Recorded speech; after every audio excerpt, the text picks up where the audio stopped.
Hello mga ka-freelancers and welcome back to my YouTube channel.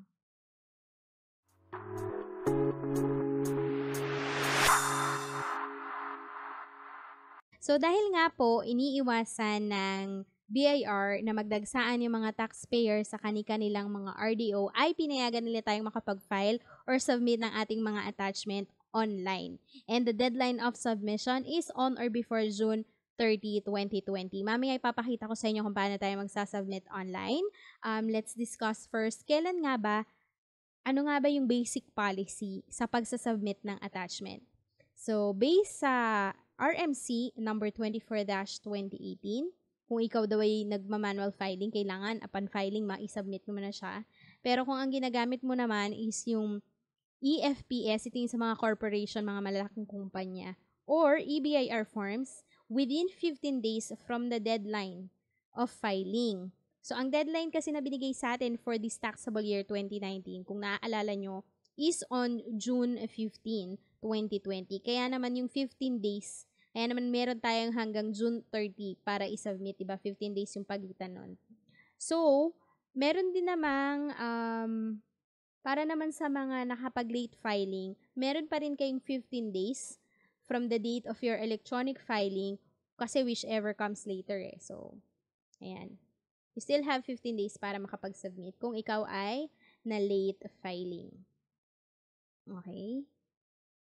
And, eto, marami pa rin nagtatanong nito eh, yung kung ano nga ba yung mga required attachments. Pero kung naaalala nyo, napag-usapan na natin to dun sa tutorial kung paano mag-file gamit ang EBIR forms for our annual ITR.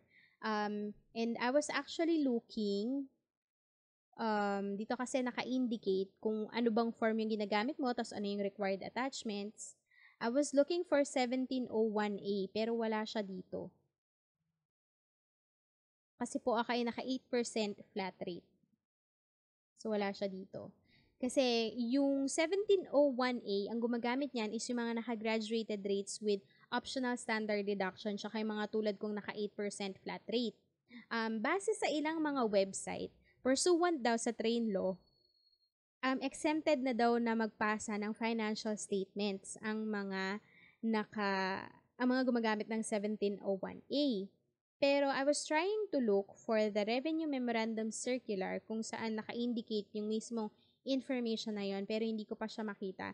So, I sent an email to BIR para i-confirm muna yan. And once na I have the information, I'll make sure to share it with you guys.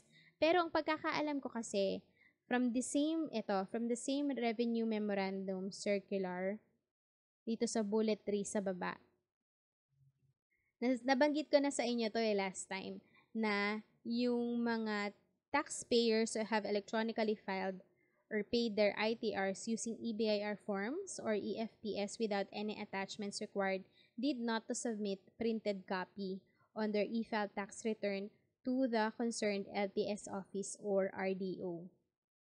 So, kasi ako pag nagbayad ako ng ITR gamit ang GCash, automatically attachment na yung electronic receipt eh. So, yeah. We will still have to coordinate that with BIR. Kaya, abangan nyo na lang yung sagot dun. Anyways, discuss natin yung required attachments sa mga naka-1701. Sino-sino ba yung mga gumagamit nito? Yung mga naka-graduated rates with itemized deduction. Okay. So, syempre, kailangan mong ipasa yung form na galing sa EBIR forms. So, you can print that out. Tinuro ko rin sa inyo kung paano siya i-save as a PDF. Sa mga hindi pa nakakapanood ng video na yon, you can check the link on the description box below.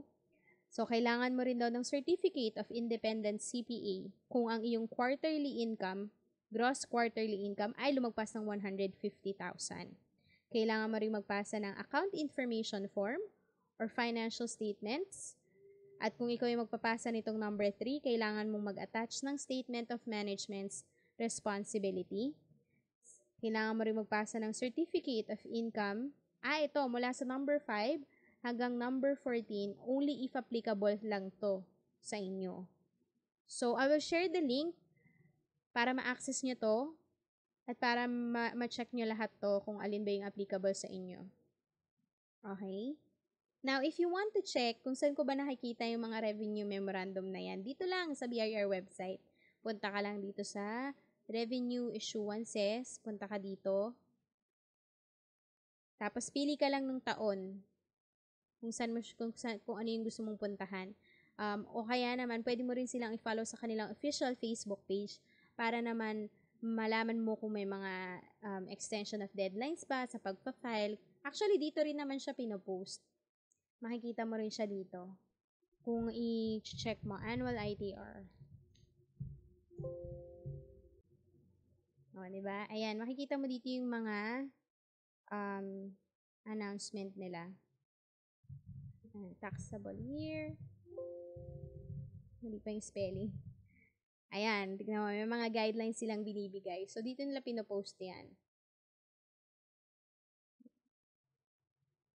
Okay, now let's proceed kung paano nga ba tayo makakapag-submit ng ating mga attachments gamit yung eAFS.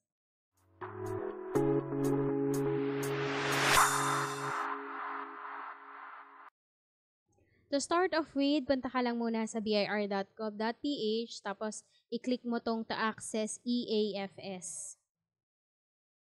And then, syempre, most likely, hindi ka pa nakakapag-register tulad ko, kaya register muna tayo. Okay. So, fields with the red dot are required. Okay. For the taxpayer information, lagay mo daw yung iyong company TIN.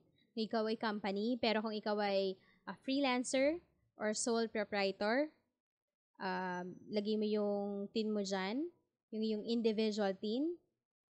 Registered name para sa mga may DTI business name. Lagay nyo yun dyan. Pero kung wala, yung pangalan nyo lang po. Legal name. And then for the company email, syempre kung freelancer ka na tulad ko, yung personal email mo pwede na din. RDO code. So select your RDO code. Dyan. Okay. Next, para naman sa authorized tax agent and representative. So, syempre, freelancer tayo. Same lang din ang nilagay natin sa task kanina doon sa company TIN. Yung lang din ang ilalagay natin dyan. Unless you're a company. So, kung sino yung authorized tax agent, yung TIN niya yung ilalagay dyan. First name niya, sa ating mga freelancer, mga personal information lang din natin to. Same lang din doon sa nilagay natin sa task kanina. Email, ganun din, and contact number. Tapos, for the login information, preferred username and password. Pagdating naman sa password, may mga policy sila. Minimum 12 characters, at least 1 uppercase, 1 lowercase, 1 digit, and 1 special character. Okay. And then, please make sure to enter the correct TIN and email addresses. Use of the wrong TIN and email address will invalidate your submission. Can only be registered once. So, once na ma-fill upan mo lang yan, click submit. And for statement of undertaking, dito naman, i-accept mo lang yung terms of condition for the use of the portal and expressly agree, warrant, and certify that the submitted forms, documents, and attachments are complete, truthful, and correct based on the personal knowledge and the same are from authentic records. The submission is without prejudice to the right of the BIR to require additional document, if any, for completion and verification purposes, and the hard copies of the documents submitted through this facility shall be submitted when required by the BIR in the event of audit or investigation or for any other legal purposes. So, just click accept. So, this indicates na tapos na yung ating registration. Check na lang natin yung ating email for the system notification. So, let me just log in on my email account.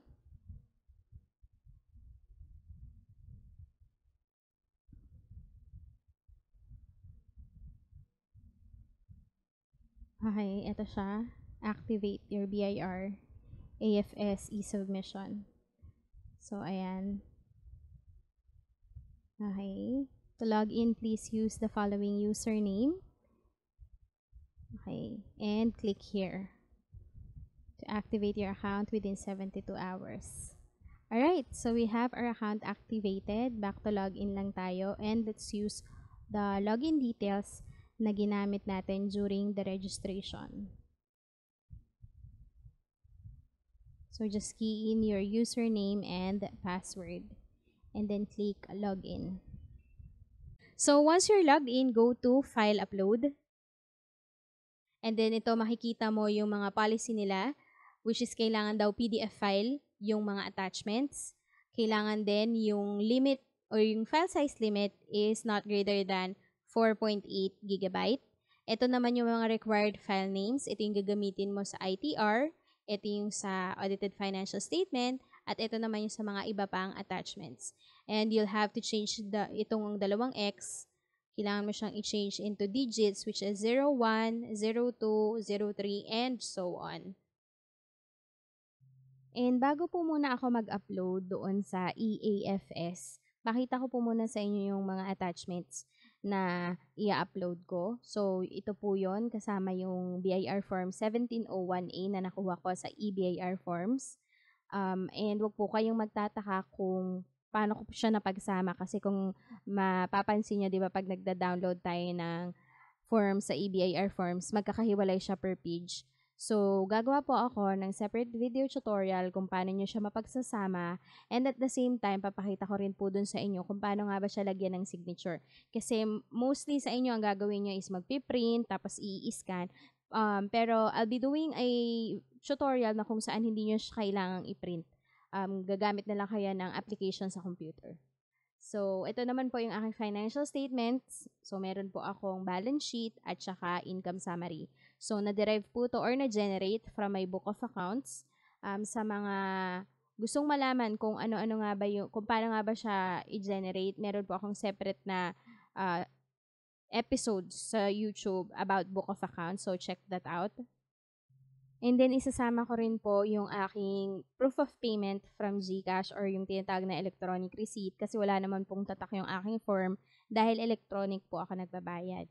Isasama ko rin po yung email confirmation from BIR and of course, the statement of management's responsibility dahil po meron akong financial statements na kasama sa attachment. So, kailangan din po nitong document na to. And i-share ko po yung link kung saan kayo makakakuha nitong file na to. Kumbaga, i-fill upan nyo na lang po ng inyong pangalan and taxable year. And then, isasama ko rin po sa tutorial ng BIR forms kung paano lagyan ng signature. Ayan. Para hindi na nga naman kayo mag-print at tapos mag-i-scan dahil gusto nyong lagyan ng signature yung iyong mga dokumento. So, there's a more convenient way on how to do that. So, let me now upload all the files. And, remind ko na lang din po kayo about the file name. So, yung akin po is nakaayon doon sa policy na ibinigay dito sa website. So, once you have all the documents uploaded, click Submit. Ayan, and then, ano lang po, accept lang po yung statement of undertaking. Ayan, so all the documents are successfully uploaded. Check ko po yung aking email kasi narinig ko yung sa phone ko nagkaroon ng notification. Pakita ko na lang din po sa inyo. So, ito yung email confirmation na na-receive natin. Pero actually, pwede mo rin siyang i-view dito sa transaction. Ayan. So, same lang yung transaction code. Then, click mo tong action view. Ayan. So, dito mo makikita lahat ng file na in-upload mo. So, that's all for our video tutorial today. Kung nagustuhan nyo ang video na to, please give it a thumbs up. Kung meron pa kayong comments, questions, and video suggestions, feel free to post them on the comment section below. Kung ayaw mo naman magpahuli sa mga susunod ko pang video tutorial, please subscribe to my YouTube channel today at i-click mo yung notification bell para lagi kang updated. Salamat muli sa inyong panonood and I hope to see you again on my next video tutorial. Bye!